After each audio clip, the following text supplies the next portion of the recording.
Everyone, आज हम start करने जा रहे हैं नया टॉपिक जिसका नाम है हिस्टोरिकल पर्टिकुलरिज्म।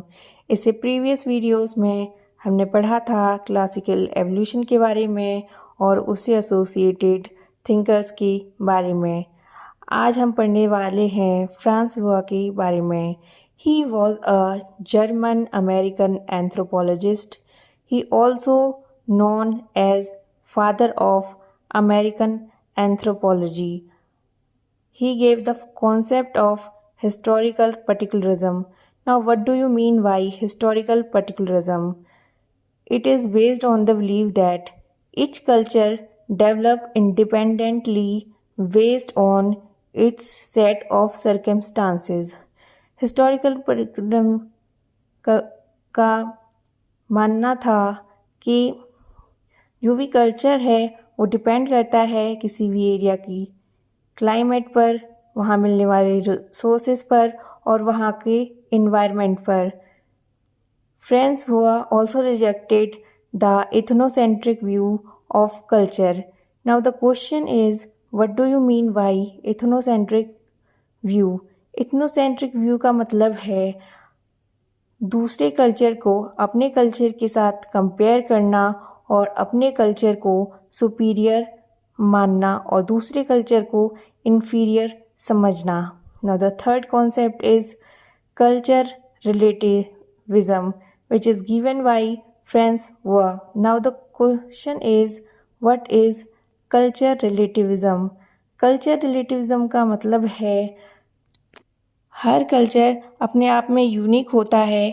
किसी का भी कंपेयर दूसरे के साथ कर आप ये नहीं कह सकते कि the second culture is superior और इन्फीरियर। अब बात करेंगे हम उनके द्वारा किए गए वर्क की।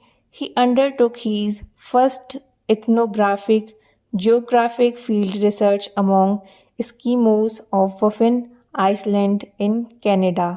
The second one is he wrote anthropological monograph Center Eskimos.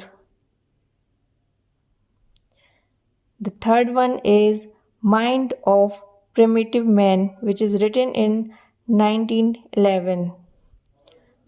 He gave the concept that each culture developed independently, but he never gave the definition of culture.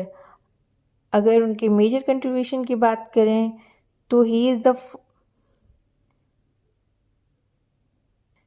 The one जिन्होंने अटैक किया था racial determinism पर। Second major contribution की बात करें तो उन्होंने field work tradition को प्रमोट किया था। Third one is he used historical method and the fourth one is he collected so many data, and the fourth one is participant observation.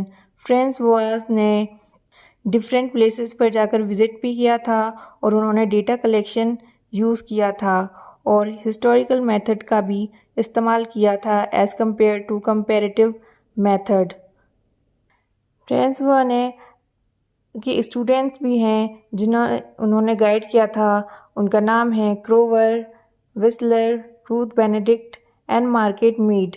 इनके बारे में हम आगे पढ़ेंगे और डिटेल में। अगर बात करें क्रिटिसिज्म की तो फ्रांस बुआ ने बहुत ज़्यादा एक्सेसिव डेटा कलेक्शन किया था और उसे जनरलाइज नहीं किया था। तो ये एक मेजर क्रिटिसिज्म है कि उन्होंने थ्योरी बिल्डिंग पर ज़्यादा वर्क नहीं किया था। बात करें उनके मेजर कंट्रीब्यूशन की तो उन्होंने एंथ्रोसेंट्रिक व्यू को डिस्कार्ड किया था और कल्चरल रिलेटिविज्म का कॉन्सेप्ट दिया था और उन्होंने फील्ड वर्क और डेटा कलेक्शन का भी यूज़ किया था।